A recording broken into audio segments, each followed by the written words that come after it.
À des questions et je m'amuse à faire ça. Et c'est vraiment juste ça qui compte pour moi, où vraiment je viens pour m'amuser, passer du bon temps, et c'est ce qui se passe. Coup de tonnerre dans l'univers du divertissement français.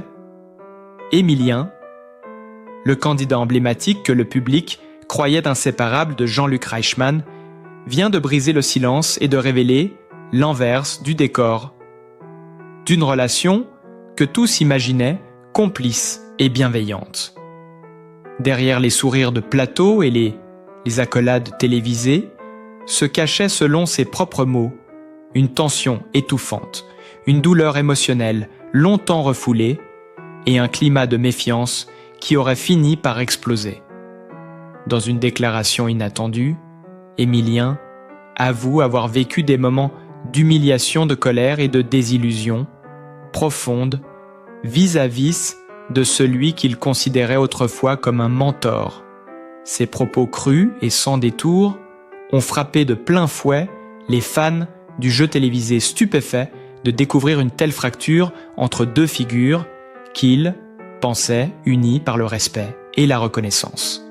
Les réseaux sociaux s'enflammant, les hashtags se multiplient, les débats s'ouvrant sur les forums et les plateaux de télévision le mythe.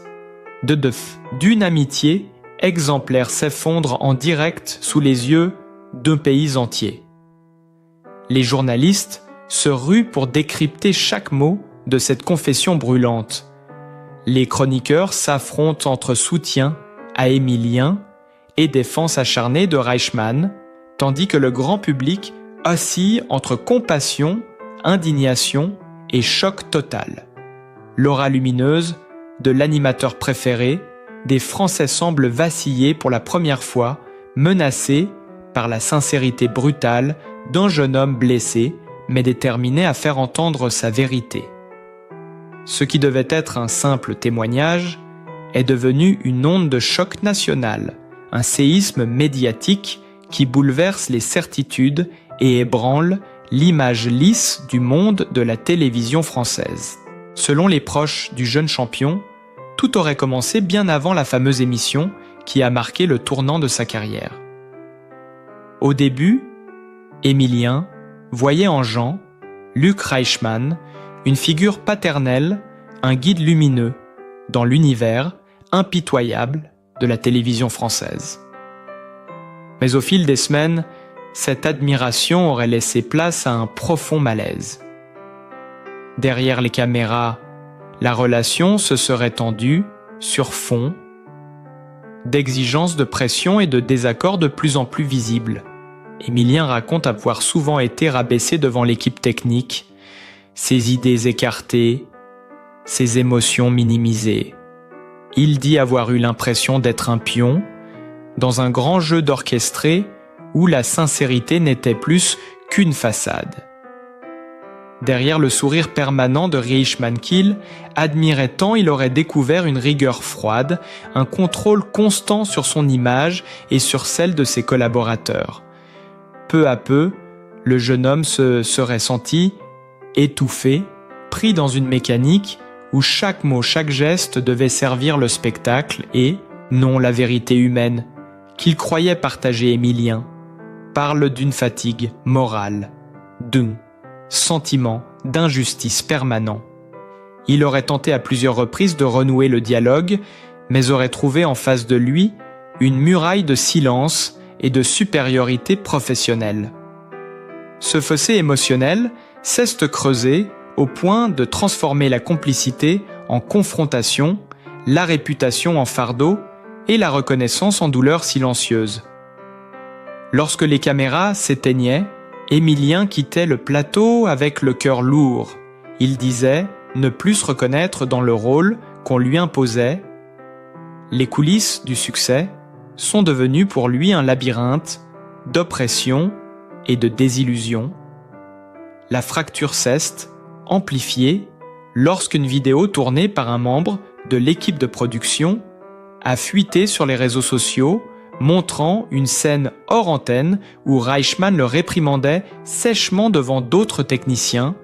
Les mots durs et le ton humiliant ont déclenché une tempête numérique sans précédent. Les fans se sont déchaînés partagés entre la défense passionnée de leur animateur favori et la compassion pour le jeune prodige trahi par le système. Les images ont fait le tour du pays, provoquant un véritable séisme médiatique. Les plateaux de débat sain sont emparés. Les tabloïds ont publié des unes aux titres incendiaires et les journalistes ont fouillé chaque recoin de l'histoire pour comprendre comment la relation star et protégé avait pu basculer aussi brutalement. Émilien, lui-même, a fini par rompre le silence dans une vidéo sobre mais bouleversante publiée sur ses réseaux sociaux, son visage marqué par la fatigue, ses mots choisis mais chargés. D'émotion, il y évoque sa détresse, ses nuits blanches, ses crises d'anxiété et surtout ce sentiment d'être devenu invisible aux yeux d'un homme qu'il avait autrefois profondément respecté. Il raconte les jours où il devait se forcer à sourire, les soirs où il rentrait brisé, où les applaudissements du public résonnaient comme une ironie cruelle dans son esprit. Il parle d'une blessure intime, d'une perte de confiance en soi et d'une solitude étourdissante dans un univers où tout semble briller, mais où rien n'est vrai. Cette confession a agi comme une déflagration. Les fans ont inondé les réseaux de messages de soutien, certains dénonçant la toxicité du milieu audiovisuel, d'autres exigeant des explications officielles de la chaîne. Des journalistes People ont exhumé d'anciennes images des moments de malaise sur le plateau des échanges, tendu des regards fuyants que personne n'avait remarqués auparavant. Tout s'est mis à prendre un autre sens, chaque silence, chaque sourire forcé, chaque geste mesuré est devenu un indice d'un malaise longtemps caché. Pendant ce temps, Reichmann était resté muet, entouré de son équipe de communication. Son absence de réaction a été perçue comme une fuite, une stratégie de protection face à une vague de critiques sans précédent. Les rédactions des grands magazines ont consacré des dossiers spéciaux à l'affaire, tandis que des spécialistes de l'image et de la psychologie, médiatiques, tentaient d'analyser les signaux de cette rupture publique. Les sponsors et partenaires du programme ont commencé à exprimer leur inquiétude devant la tournure prise par le scandale et le nom d'Émilien Sest imposé en tête des recherches sur Internet. Le contraste entre le jeune homme au regard sincère et l'animateur expérimenté accusé de manipulation a polarisé l'opinion nationale.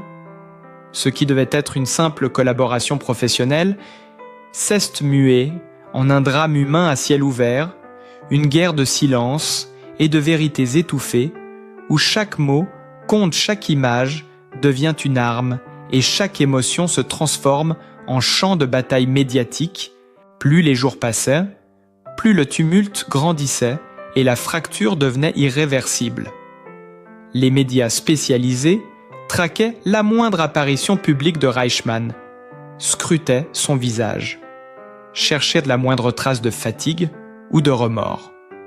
Tandis que les fans d'Émilien organisaient sur les réseaux de véritables campagnes de soutien sous le hashtag « Je crois, Émilien », le climat s'est tendu jusqu'à l'asphyxie.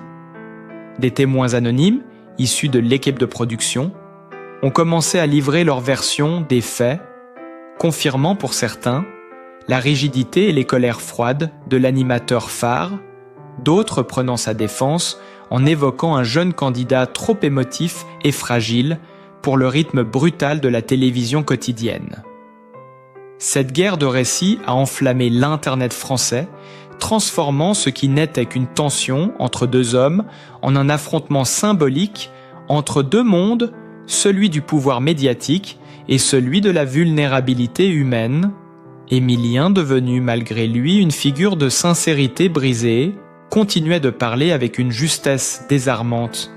Ces mots, simples, sans haine mais chargés de lucidité, ont touché le cœur d'un public, lassé des faux semblants, Il ne cherchait pas à détruire, mais à comprendre, à raconter ce qu'il avait ressenti dans cette machine où tout devait être parfait, où chaque émotion devait être calibrée.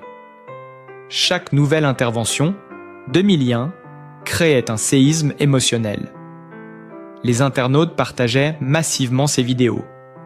Les journaux en faisaient leurs unes, les influenceurs prenant opposition.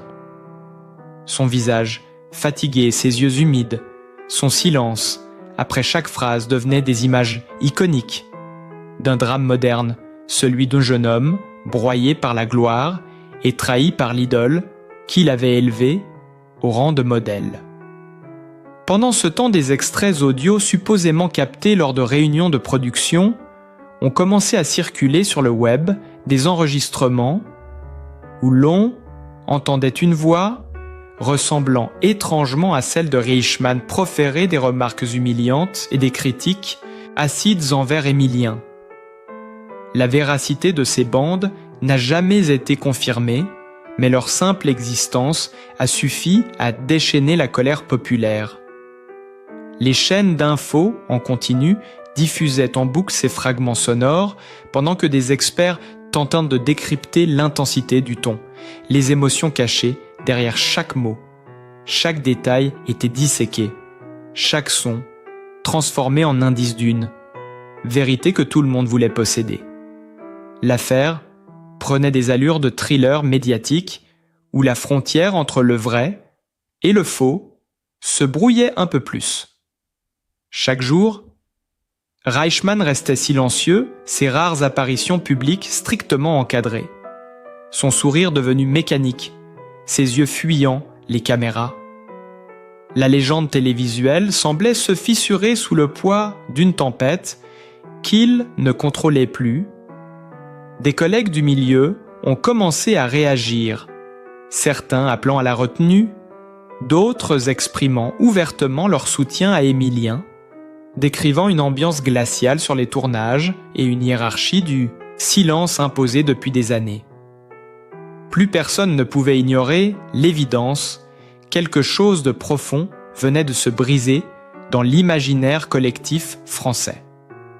Les émissions qui autrefois unissaient les familles devenaient soudain les symboles d'une hypocrisie généralisée. Le public découvrait l'inverse du rêve télévisuel, un univers où la souffrance et la peur de déplaire se cachaient derrière les projecteurs. Chaque témoignage, chaque image ajoutait une nouvelle couche au drame. La presse, People parlait d'une trahison humaine, d'une manipulation émotionnelle, d'un effondrement moral sans précédent. Et Emilien, malgré la violence du tumulte, continuait de se tenir droit, refusant les invitations au plateau de polémique, préférant parler directement à ses abonnés avec une pudeur rare. Son authenticité contrastait violemment avec le silence stratégique de Reichmann et cette opposition de ton amplifiait encore la fracture. La télévision française entière semblait suspendue à ce duel silencieux entre un homme de pouvoir et un jeune cœur blessé. Dans les rues, les cafés, les foyers, le nom d'Emilien revenait sans cesse, prononcé avec compassion, curiosité ou colère, comme un symbole d'une génération qui ose dire non à la façade et oui à la vérité nue. Et pendant que la polémique s'étendait à toute la sphère médiatique, de nouveaux documents visuels surgissaient sur Internet, des clichés pris en coulisses, où l'on voyait Emilien isolé, dans un coin du plateau, la tête baissée, tandis que Reichmann riait avec l'équipe. Ces images, d'une banalité poignante, ont bouleversé les internautes, provoquant une nouvelle vague de réactions, indignées, comme si tout à coup, le pays entier avait compris la profondeur de sa solitude. Ce n'était plus seulement une affaire de télévision, mais une tragédie humaine mise à nu sous les projecteurs. Les jours suivants ont pris la forme d'une spirale infernale où chaque heure apportait son lot de révélations, de commentaires et de prises de position inattendues. les grands médias traditionnels jusque-là, prudents, ont fini par s'emparer de l'affaire avec une intensité rare. Le nom d'Emilien apparaissait en première page des journaux du matin, son visage en couverture des magazines, tandis que les émissions de débat se disputaient l'exclusivité d'un témoignage, d'un proche ou d'un ancien collaborateur de Reichmann. Le drame personnel s'était transformé en phénomène de société, un miroir cruel de la télévision moderne, où la réussite publique cache souvent un profond déséquilibre intime. Des voix célèbres se sont élevées certaines pour défendre l'animateur historique, arguant qu'il subissait un procès médiatique sans preuve, d'autres, au contraire, saluant le courage d'Emilien pour avoir mis en lumière une réalité que beaucoup redoutaient, mais ne disaient jamais. Ce clivage a divisé le pays entre ceux qui, voyant en Reichmann un symbole trahi de la bienveillance, et ceux qui considéraient Emilien comme la victime d'un système impitoyable. Tandis que les débats se multipliaient, une nouvelle vidéo est apparue sur Internet, postée anonymement, montrant un extrait non diffusé d'une répétition où Reichmann s'adressait à Emilien Dune, voix sèche, lui reprochant son attitude, son manque de dynamisme et son absence de sourire. Ce ton paternaliste, voire condescendant, a suffi à rallumer la colère collective. Les images étaient granuleuses, mal cadrées, mais l'impact émotionnel était dévastateur. Sur les réseaux, les internautes ont crié à l'abus de pouvoir, au mépris et à la domination silencieuse d'un monde où le plus fort impose toujours sa vérité. Les hashtags contre Reichmann se sont multipliés, les sponsors du programme ont suspendu leur campagne publicitaire et la chaîne a dû publier un communiqué laconique évoquant une enquête interne. Une atmosphère de fin de règne planait sur le paysage audiovisuel français. La figure dorée de la télévision, celle du présentateur chaleureux et proche du peuple, semblait vaciller sous les projecteurs qu'il avait lui-même allumés. Emilien, de son côté, restait discret, se contentant de partager quelques phrases sobres sur sa page officielle où il remerciait ceux qui le soutenaient tout en appelant au respect et au silence médiatique. Cette attitude empreinte de retenue a encore renforcé son aura de sincérité et de dignité, contrastant violemment avec le vacarme ambiant. Autour de lui, les témoignages continuaient d'affluer. Anciens candidats techniciens.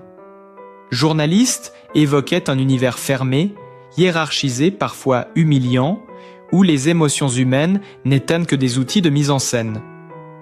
La fracture n'était plus seulement entre deux hommes, mais entre deux visions de la télévision, celle du spectacle maîtrisé et celle de la vérité brute, que le public réclamait désormais.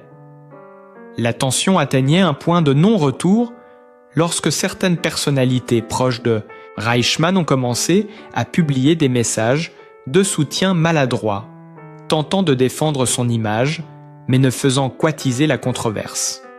Les internautes les accusaient d'hypocrisie. Les hashtags de boycott prenaient de l'ampleur et la chaîne perdait, jour après jour, la confiance d'une partie de son audience. Ce qui au départ n'était qu'une dispute personnelle était devenu un drame national, un choc collectif où se mêlaient trahison, fierté, blessure et quête de vérité. Les plateaux télé se transformaient en arènes d'opinion où les visages familiers de la télévision s'enfonçaient dans des justifications confuses pendant que les images d'Emilien, jeune frêle mais déterminé, continuaient de circuler comme le symbole d'une parole libérée, d'un courage sincère, d'une jeunesse qui refuse désormais de se taire. La France entière semblait suspendue à ce récit dont personne ne pouvait prévoir la fin, une histoire de pouvoir et de fragilité, d'exposition et de solitude, où la lumière la plus éclatante révélait finalement les ombres les plus profondes, puis le silence de Reichmann a fini par devenir assourdissant, chaque jour sans réaction publique, ajoutait une nouvelle couche de tension et de suspicion. Les journaux parlaient d'un homme retranché dans son domaine coupé du monde, sous la pression d'une tempête médiatique qu'il n'aurait jamais imaginée. Un proche aurait confié qu'il ne dormait plus, qu'il passait ses journées à relire des messages de haine et de déception venus de ceux qui l'avaient autrefois adulé.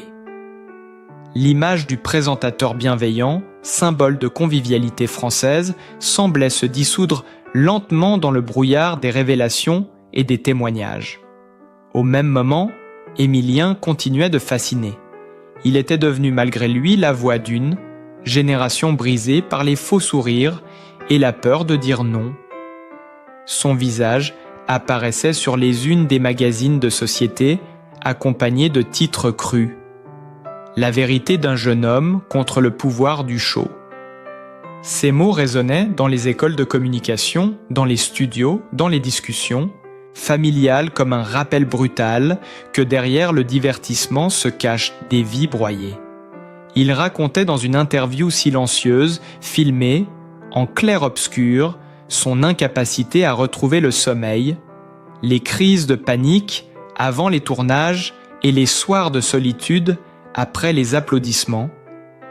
Il disait la froideur des couloirs de la chaîne, les regards qui fuyaient, la compassion forcée de ceux qui craignaient de perdre leur place. Ce témoignage d'une pudeur déchirante a bouleversé la France entière. On ne parlait plus d'une simple dispute, mais d'une faille humaine, d'une souffrance mise à nu au cœur d'un système qui exige de sourire même quand on saigne. Les psychologues, les chroniqueurs, les sociologues se sont succédés sur les plateaux pour décrypter le mal, être d'une génération enfermée dans l'image du succès parfait. Des voix se sont élevées pour réclamer une refonte du monde télévisuel, dénonçant l'hypocrisie et la tyrannie du paraître. Des éditoriaux titraient « La fin de l'innocence télévisuelle », tandis que sur les réseaux, les internautes comparaient Reichmann à une idole déchue, incapable de faire face à la vérité. La chaîne principale a tenté de reprendre le contrôle en diffusant une émission hommage rétrospective à la carrière de son animateur star. Mais le public a réagi violemment, voyant dans cette tentative un geste désespéré pour sauver une réputation qui ne tenait plus qu'à un fil. Les audiences ont chuté, les annonceurs ont reporté leurs contrats et les équipes internes parlaient d'un climat délétère où la peur et la méfiance avaient remplacé la cohésion. Autour d'Émilien, une nouvelle énergie se formait, un élan populaire sincère qui voyait en lui non plus un candidat déchu, mais un symbole de transparence et de courage. Son compte officiel explosait en abonnés. Il recevait des centaines de milliers de messages de soutien, des artistes, des étudiants, des anonymes, qui voyaient en lui la preuve qu'il est possible de survivre au mensonge collectif. Ces prises de parole devenaient des événements suivis en direct par des millions de personnes suspendues à ses mots, à ses silences, à son regard perdu, parfois dans le vide, mais chargé d'une vérité rare. Chaque mot qu'il prononçait pesait plus lourd que des discours officiels. Chaque larme contenue avait la force d'une confession nationale. Et pendant que la France entière vibrait au rythme de cette histoire, une nouvelle rumeur est apparue, celle d'une lettre écrite par Reichmann, lui-même adressée à Émilien, mais jamais envoyée. Une copie supposée de ce texte aurait fuité entre les mains. Deux journalistes y figureraient des excuses voilées, des regrets tardifs et une phrase glaçante que tous ont retenue. Peut-être que je t'ai blessé sans m'en rendre compte. Cette simple phrase a ravivé la tempête, relançant les débats, les polémiques et les spéculations. Certains y ont vu un aveu, d'autres une manœuvre de communication malhabile. Mais pour le public déjà bouleversé, le mal était fait. la confiance brisée définitivement, il ne restait que le vertige d'une vérité trop longtemps cachée et la certitude qu'aucun retour en arrière n'était désormais possible, et c'est ainsi que le rideau est tombé sur l'une des histoires les plus bouleversantes de la télévision française, celle d'un jeune homme trop pur pour un monde trop dur et d'un monument médiatique rattrapé par ses propres ombres. Ce qui devait n'être qu'un simple désaccord professionnel est devenu une tragédie humaine à ciel ouvert, un cri du cœur d'Émilien face à un système où la lumière brûle plus qu'elle n'éclaire. Les fans, eux, restent suspendus entre nostalgie et colère, entre admiration passée et désillusion profonde. Le nom de Jean-Luc Reichmann ne sera plus jamais prononcé de la même façon, et celui d'Émilien restera gravé comme celui qui a osé dire la vérité au prix de sa paix intérieure. Une page se tourne, mais la blessure reste ouverte dans les mémoires de tous ceux qui ont suivi cette chute lente et implacable d'une amitié publique devenue drame national. Et si cette histoire nous a appris quelque chose, c'est que derrière chaque sourire télévisé, il y a peut-être un cri silencieux que personne ne veut entendre. Si vous avez été touché par cette histoire, si vous ressentez vous aussi le besoin de voir au-delà des apparences, abonnez-vous à la chaîne pour découvrir d'autres récits vrais, poignants et profondément humains. Ensemble, continuons à percer le voile des illusions et à donner une voix à ceux que le monde préfère faire taire. Abonnez-vous, likez et partagez pour ne rien manquer des prochaines révélations.